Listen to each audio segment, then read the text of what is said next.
अस्सलामुअलैकुम dear student, क्या हाल है? ठीक ठाक है?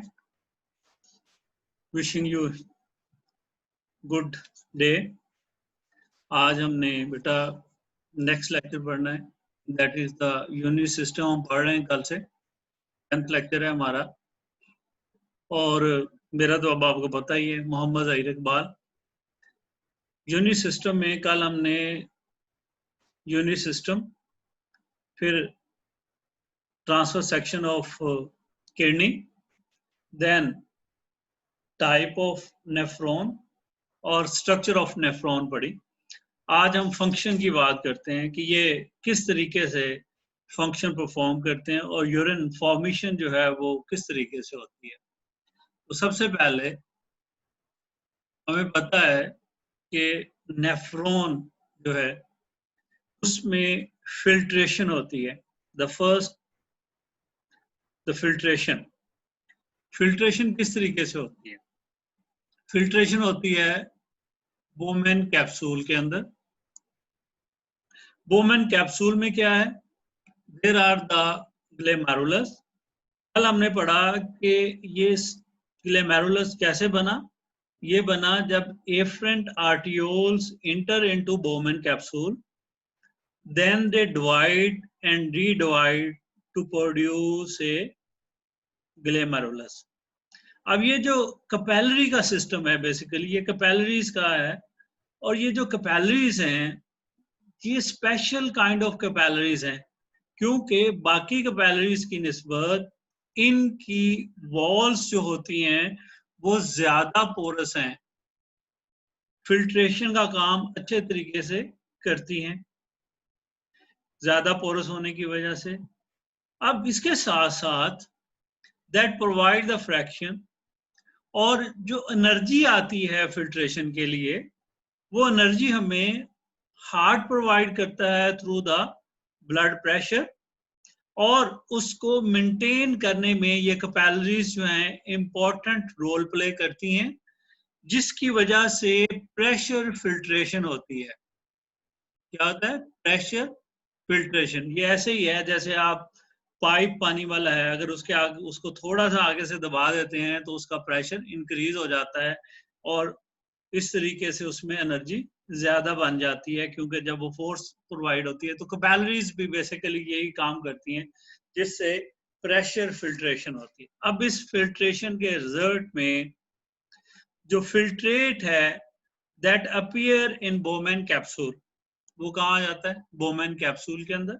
और बोमेन कैप्सूल्स जो है उसके अंदर जो फिल्ट्रेट है वो क्यों पैदा हुआ? क्योंकि ग्लोमेरुलर जो है उन कैपिलरीज की वजह से ला रहा है। इस वजह से इस फिल्ट्रेट को ग्लोमेरुलर फिल्ट्रेट का नाम दिया जाता है। फिल्ट्रेट वैसे भी हम कह सकते हैं, लेकिन क्योंकि ये ग्लोमेरुलर कैपिलरीज की वजह से बना है, लिहाजा इस वजह से इसको ग्लोमेरुलर फिल्ट्रेट कहते हैं।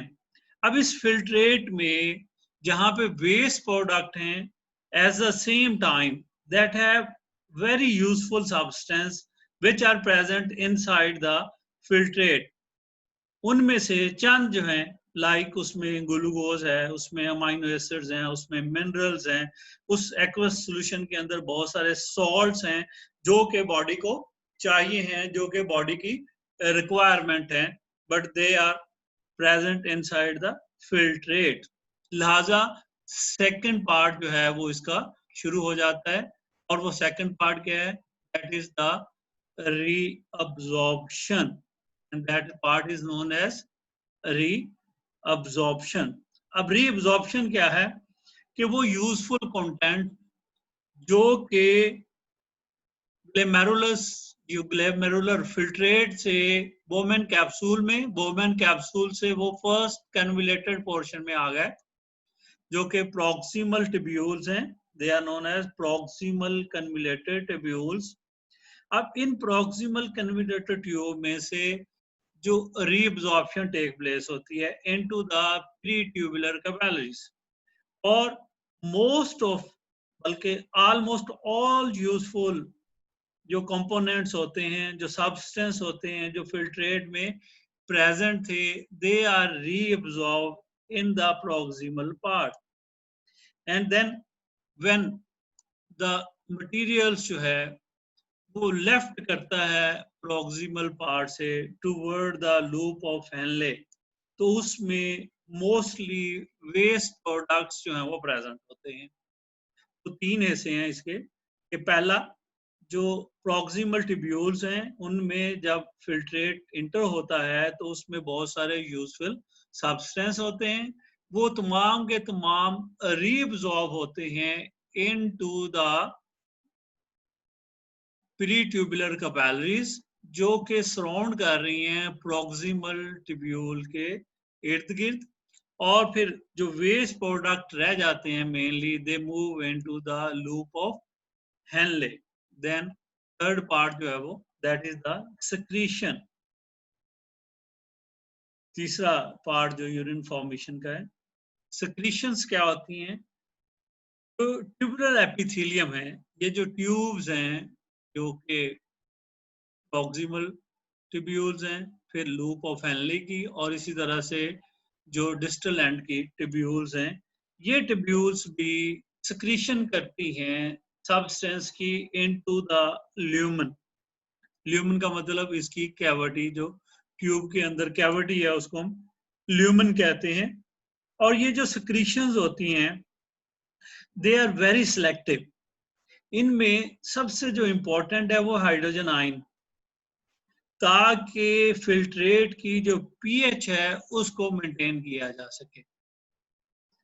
तो सक्रीशंस जो है वो मेनली हाइड्रोजन आयंस की होती हैं, सॉल्ट भी हो सकते हैं, वो डिपेंड करता है, डिपेंडेंट है, सिचुएशन बेस्ड है, लेकिन हाइड्रोजन आयंस जो है वो मेनली इसमें सिक्रीट होते रहते हैं ताकि पीएच जो है फिल्ट्रेट की उसको मेंटेन किया जा सके।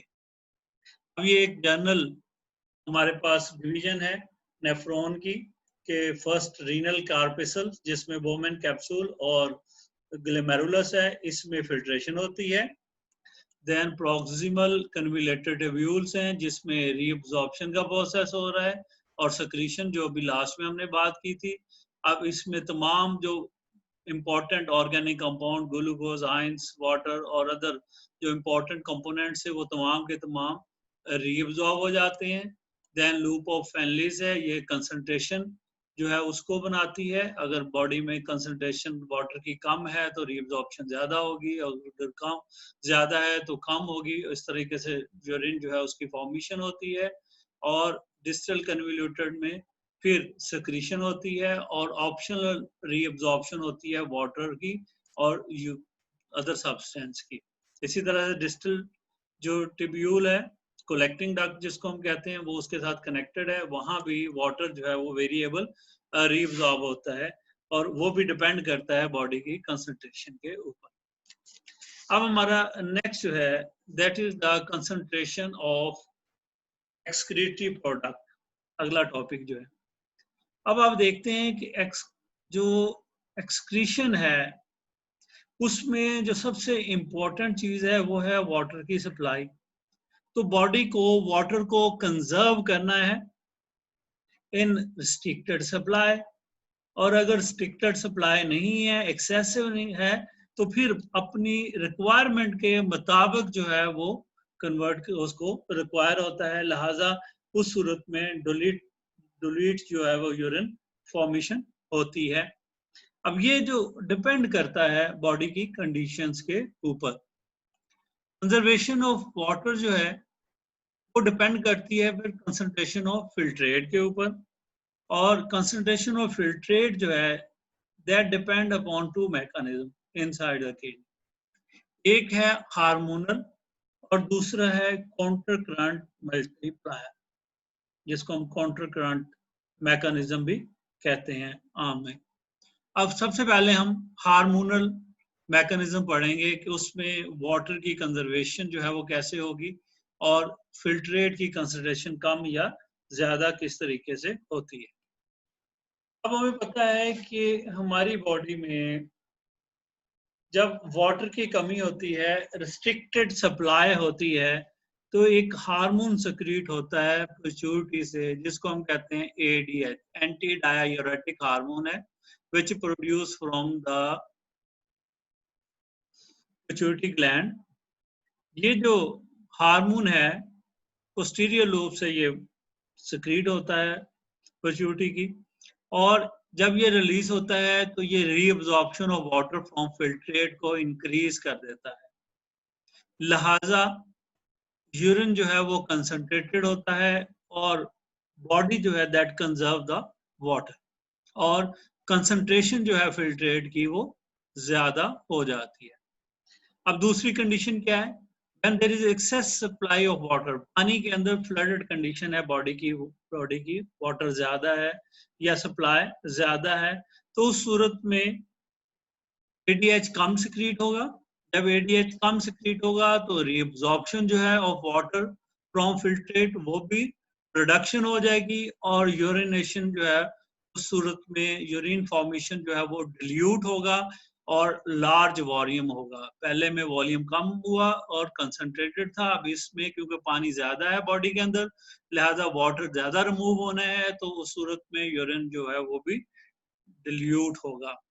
अब इस मैकेनिज्म की बेस के ऊपर मैमिलियन किडनी जो है वो उसके अंदर ये अडॉप्टेशन है या उसकी ये कैपेसिटी एबिलिटी है कि वो 99.5% वाटर जो है जो कि ग्लोमेरुलर फिल्ट्रेट जो है उसमें से फिल्ट्रेट हुआ है उसको रिवर्स कर सकती है, रीअब्जॉर्ब कर सकती है।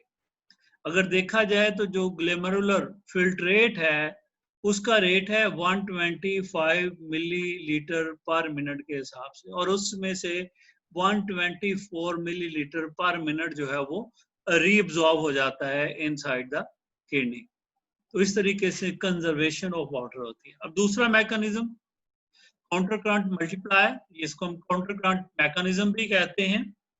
काउंटर करंट मैकेनिज्म जो है ये इंटरस्टिशियल फ्लूइड ऑफ किडनी जो है उसके साथ इसका बहुत ज्यादा गहरा तल्लक है। किडनी जो है अगर हम उसको देखें तो cortex toward the medulla, cortex से मेडुला की तरफ हम जाते हैं तो concentration of the salt or solution inside the kidney, जिसको हम इंटरस्टिशियल फ्लूइड कहते हैं, उसकी कंसंट्रेशन बढ़ती जाती है। यानी कि यहाँ पे कंसंट्रेशन कम है, इधर अगर आप देखें, और जैसे जैसे हम डीप मूव करेंगे तो सल्यूट जो प्रेजेंट है विद इन द किडनी, जिसको हम इंटरस्टिशियल फ्लूइड कहते हैं, gradually concentrated from cortical to medullary part, यानी कि जैसे जैसे हम कॉर्डेक्स से इनर मेडुला की तरफ जाएंगे उसकी कंसंट्रेशन जो है वो इंक्रीज करती जाएगी। लिहाजा इसी वजह से हाई कंसंट्रेशन होने की वजह से यूरिया की कंसंट्रेशन वहां पे ज्यादा होती है, इस वजह से ये कंसंट्रेशन इंक्रीज होती है। किडनी जो है इसके अंदर भी यूरिया होता है। कभी आपको इत्तेफाक हो किडनी लेने का तो आप उसको जब काटते हैं या बकरा ईद पे अगर आपके घर में जानवर होता है तो उस किडनी को जब आप काटेंगे तो आपको यूरिया की स्मेल आएगी, क्योंकि इंटरस्टिशियल फ्लूइड में जहाँ पे और बहुत सारे सॉल्ट्स होते हैं वहां पे यूरिया भी उसमें प्रेजेंट होता है। और ये जो काउंटर ग्रांट मल्टीप्लायर है ये बेसिकली मैकेनिज्म जो है वो मेनली टेक प्लेस होता है इनटू द मेडुला, क्योंकि आपने देखा यूगेस्टा मेडुलरी नेफ्रॉन जो होते हैं उसका लूप जो है वो बड़ी होती है और वो डीप मेडुला तक प्रेजेंट होती है, इसी वजह से ये यहाँ पे फंक्शन होती है। अब इसको काउंटर करंट क्यों कहते हैं? काउंटर करंट दो वजह से कहा जाता है। अमूमन जैसे हम बुक में लिखते हैं कि osmotic outflow water from filtrate back into the kidney, कि जब हम इसकी ये लूप जो कि डिसेंडेंट लूप है that is permeable to water, ये परमिएबल टू वाटर है और आपको नजर आ रहा है इसमें से वाटर निकल रहा है। जैसे जैसे इसमें से वाटर निकल रहा है ये कंसंट्रेशन जो है वो आपको नजर आ रही, 400 है, यहाँ पे 600 होगी, 900 होगी, और ये कंसंट्रेशन बढ़ती जा रही है फिल्ट्रेट की, क्योंकि इसमें से वाटर लेफ्ट हो रहा है due to the permeability of the descendant loop of Henle, उसकी वजह से ये काम यहाँ पे हो रहा है और फिल्ट्रेट डाउनवर्ड आ रहा है। जबकि जो असेंडिंग लिम्फ है इसमें आप देख रहे हैं फिल्ट्रेट ऊपर की तरफ जा रहा है, तो इसको हम काउंटर करंट कहते हैं। दो चीजें जब ऑपोजिट में हो तो काउंटर करंट फ्लो है इसमें। इसी तरह से जब हम असेंडिंग लिम्फ को देखते हैं तो ये जो वाली जो असेंडिंग लिम्फ है इसकी, ये इम्परमिएबल है टू वाटर, इसमें से वाटर नहीं निकल सकता, but that is permeable to sodium.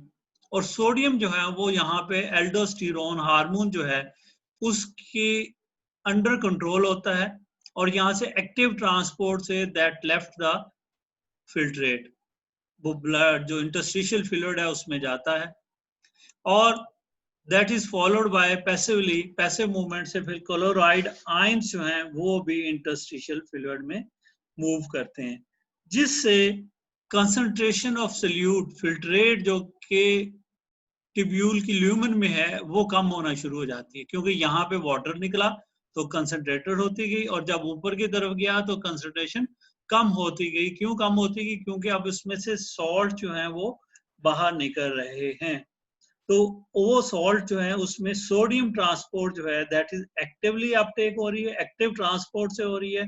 Sodium pumps होते हैं इसमें जो कि सोडियम को आउट मूव करवाते हैं हेनलीज लूप के अंदर जो असेंडिंग है, और वाटर जो है उसके लिए ये परमिएबल नहीं है, इम्परमिएबल है, तो इस वजह से भी इसको काउंटर करंट मल्टीप्लायर का नाम दिया जाता है। अब इस बेस के ऊपर किडनी जो है उसके अंदर कंसंट्रेशन ऑफ फिल्ट्रेट जो है वो कम या ज्यादा होती है, और once again it depend upon the water present inside the body. Osmotic जो ग्रेडियंट है वो ज्यादा है या कम है, जिसकी वजह से आउटफ्लो फिल्ट्रेट में से पानी होता है एक से, जबकि दूसरी तरफ से जो असेंडिंग लिम्फ है उसमें से जो है वो सॉल्ट्स जो है वो बाहर निकलते हैं, और इस तरह से यूरिन जो है वो कंसंट्रेटेड हो जाता है। तो इसको बोलते हैं counter current multiplier. Then hormonal control, जो हमने पहले भी बात कर ली है लेकिन उसको दोबारा से देख लेते हैं। दो हार्मोन्स हैं, एक एल्डोस्टेरोन है जो भी मैंने आपको बताया, अपटेक ऑफ सोडियम करता है, और ये एड्रिनल कॉर्टेक्स जो है वहां से सेक्रीट होता है और एक्टिव ट्रांसपोर्ट करता है सोडियम की from filtrate back into the interstitial fluid. और कहाँ से करता है? इंसेंडिंग जो या थिक लूप ऑफ फैनले जिसको हम कहते हैं। दूसरा एडीएच है, एंटी डायूरेटिक हार्मोन है, which are secreted from posterior pituitary loop से ये सेक्रीट होता है, और ये एक्टिव ट्रांसपोर्ट करता है water from filtrate back into the interstitial fluid और इनटू द पेरिट्यूबुलर कैपिलरीज। और इसका ज्यादा टारगेट, मेन टारगेट इसका डिस्टल ट्यूब्यूल और कलेक्टिंग ट्यूब्यूल्स होती हैं, जहां पे ये मेनली फंक्शन परफॉर्म करता है। और इस तरीके से ये ग्रेजुअली डिपेंडेंट है बॉडी के ऊपर कि अगर बॉडी के अंदर हाइपोटोनिक कंसंट्रेशन है या हाइपोटोनिक कंसंट्रेशन है, तो उस बेस के ऊपर ग्रेजुअली ये दोनों हार्मोन्स जो हैं वो अपना फंक्शन जो है परफॉर्म करते हैं। Kidney as a osmoregulatory organ. अब ये जो हमने देखा कि कंसंट्रेशन ऑफ यूरिन जो है वो अवेलेबिलिटी ऑफ वाटर की बेस के ऊपर है। अगर वाटर की अवेलेबिलिटी ज्यादा है तो यूरिन जो है वो लेस कंसंट्रेटेड है, डिल्यूट है, और अगर बॉडी जो है वो कंसंट्रेटेड उसमें फॉर्मेशन हो रही है यूरिन की, तो इसका मतलब है बॉडी जो है उसमें वाटर की कमी है, रिस्ट्रिक्टेड सप्लाई है। तो इसी बेस के ऊपर कहा जाता है कि किडनी जो है that is act as a osmoregulator organ, at the same time it play important role in the excretion of nitrogenous waste. तो आज का लेक्चर हमारा ख़त्म हुआ, उम्मीद है आपको पसंद आया होगा, और मेरी तरफ से आप लोगों को बहुत बहुत दुआएं। अल्लाह ताला आपको सक्सेस और खुशियाँ प्रोवाइड करे, खुशियाँ जो है वो अता करे। तो may Allah bless you with success in your life. Thank you very much.